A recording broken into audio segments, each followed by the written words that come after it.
Hi, my name is Clara Jack. I'll just show you some of the stuff I have. This is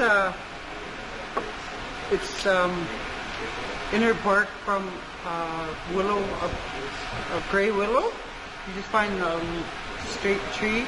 You cut the bottom and then you just peel it all off, and then you bend this and take the outer gray part off, and you have this inner bark. This has been wet, so it's pliable. And then, so this makes really good rope. And if you tie a bunch together, they probably be enough to pull somebody out of the ditch. So you have rope from the bushes if you need it. Or they used to make it skinnier, make it thinner, tiny, tiny, tiny pieces. And that's what they, well, that's not a good one, but they used to make tiny strips. And that's what they originally made the fish nets out of, way before we had twine, before contrast. And so that's what we use for rope and string. And we also use it for snaring rabbits. We also used it for making great big snares for bears. They did that.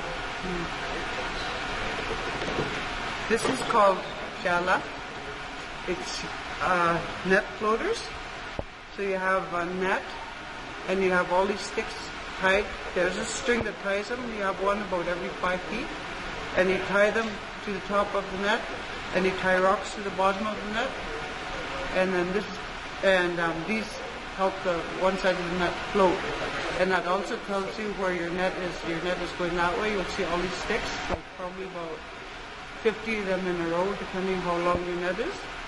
But nowadays they just have styrofoam floaters that they use, and the kids actually don't even know what this is now because we don't use them. And if it's moving, that means you probably have something in your net. If it moves a lot, you might even have a sturgeon in your net. These are a pair of ornamental snowshoes that my mom gave me. A guy named Electric made them, and it's a lost art now. There's only a few people that know how to make ornamental snowshoes or real snowshoes. The snowshoe, this is made out of swamp spruce. It is really strong, and you have to go out and you have to chisel it down, you have to steam it and bend it and steam it and bend it. And then this is artificial sinew, and this too they used to make from the willow bark, inner willow bark. Or they made this from the sinew from the hump of a moose. That's where they used to get the thread in the old days to sew. This is just a moose leg, but eventually if you cut it right and you cut it at an angle, like this, cut it at an angle, then you use it to scrape the flesh off a moose hide. I also use this for when I gather my medicine, my balsam bark. These are little blisters in balsam, and they're full of sap. So I just puncture it, and then the sap runs down there, and I have a jar underneath, and I just keep going all over the tree and find this until this fills up. The sap, in the old days there was they said the trees used to run around all over the place, and they started fighting with each other, and this tree and the poplar tree, it's got sort of some powder on the outside. They're fighting, and this one fell into fire, and that's why you got blisters on him. And the other one fell beside the fire, and you got the ashes all over him. That's why he's got. And then the spruce tree and the fir tree, they were fighting. They're scratching each other. That's why they're all got those marks, like they're all scratched up. And so the creator said, "Okay, trees, you're not listening. You're fighting all over. I'm going to give you roots." And he gave them roots. Now the trees have to stay where they're at. Anyways, this is a deer lake. It's the bottom of the lake, and I'll do the same with that one. Cut it at an angle, And you use this to skin rabbit skins and marten skins and legs like that. This is your porcupine quills. And the way I get porcupine quills is I see porcupine, I grab a blanket or a towel or something or a coat, and I hit the porcupine with it, and all the porcupine quills stay in the coat, and I just pick them off the coat or the blanket or the towel, and that's how I get porcupine quills without killing the porcupine. I also took all the ends off and threw them out. I made sure I burned them because you don't want to drop them on the floor, otherwise you get them on your feet and they won't come out. And then I dyed some. So you could make different things. You could make porcupine quill earrings, and you make porcupine art. I lost some porcupines, I don't know, all the years of doing this. Also, I have, when we catch whitefish, you can't eat the scales. The scales are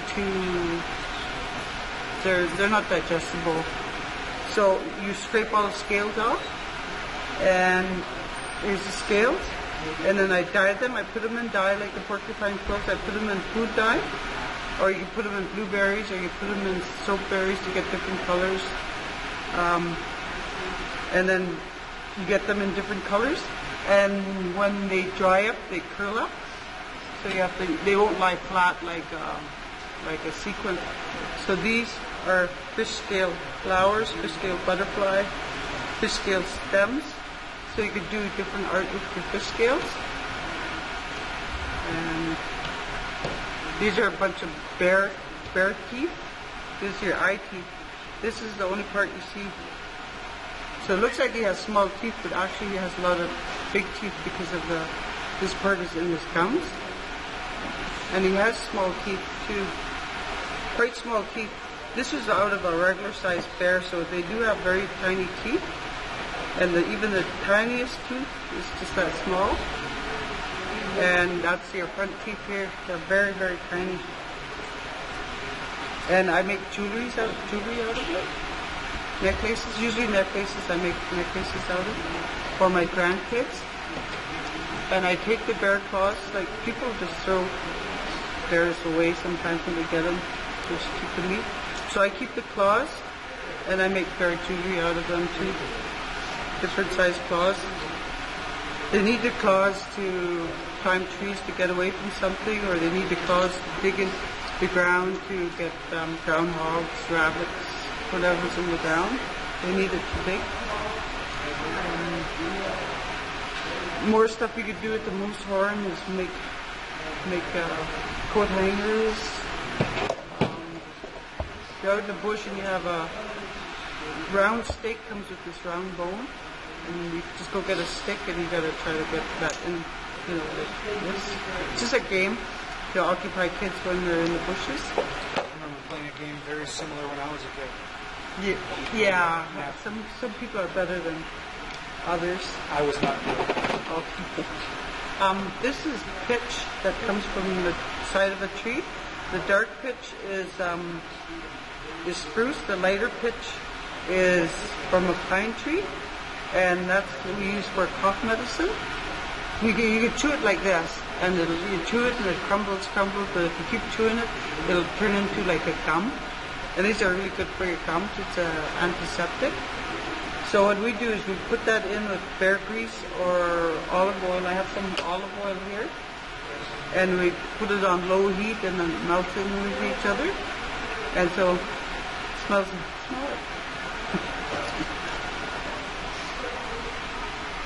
It smells medicine.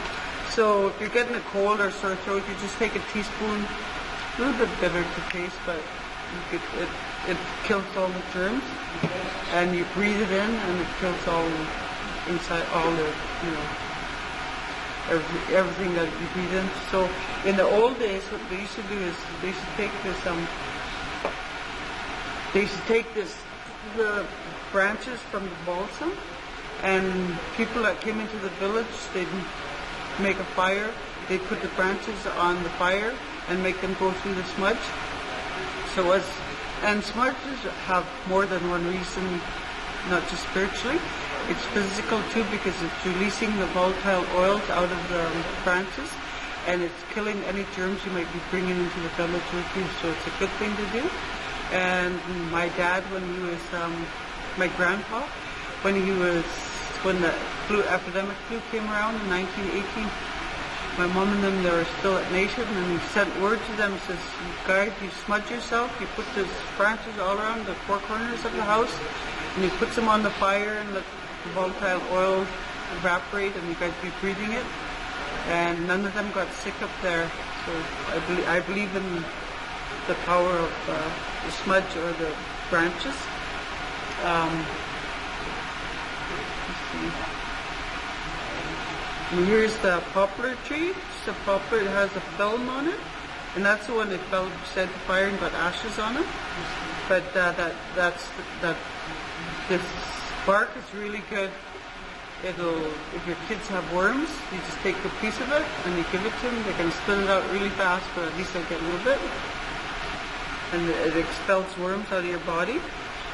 Or if you got a cut and you're in the bushes, you just put that right on your cut, and you'll see a film of powder there, and that cut will be gone in 2 days. At one time I had a cut here, I had stitches. It wouldn't, because it moves a lot, I couldn't get it to heal. Then I put this on it, and 2 days later it was healed. That's how fast this works. It's a poplar bark. Yep. So it's very good for anything. So a lot of the plants you go in the bush is good for something. Like there's a very few. There's maybe 2 that I know of that you can't eat in the bush. That's water hemlock and skunk cabbage. You can't eat raw.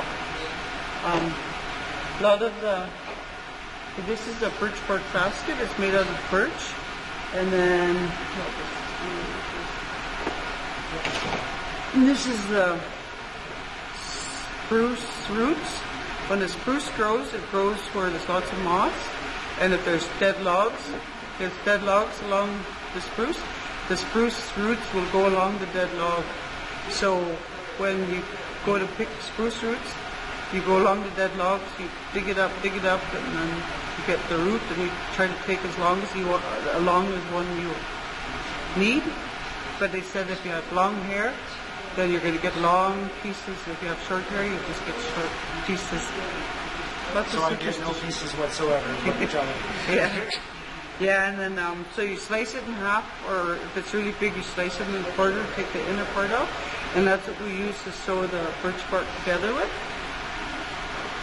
Takes a few pieces, and then this is a willow. We peel the willow. We use the peelings of the willow, but with the stick left over, we make this. And see the outside of the birch is on the inside. That's something like never think about it, but. And this is a berry picking bucket. So your hands-free berry picking bucket. These are made from the pine needles. Here we only have short pine needles, but down in Okanagan and south of BC, you have longer pine needles, and you just keep weaving them in, go round and round and round and round. And you have a moose horn button. And these, if you bored or need something to do, these sell for $200. So they're quite expensive. Of course, it depends on who you buy it from too. Here's another one I just bought for $40. Yeah, it was made out of pine needles. And did I do the bare teeth already? The bare teeth, yes. Okay, a lot of the teas that you get, there is strawberry vines, wild strawberry vines. They're good for diarrhea. My grandson had diarrhea up at the cabin. I had no way of getting anything, but I just took a 1-inch piece of this, chewed it, and then I spit it in his mouth, and his diarrhea is gone in 2 hours. So it's like something. So all the stuff that's in the bush is good for something. And if you even use those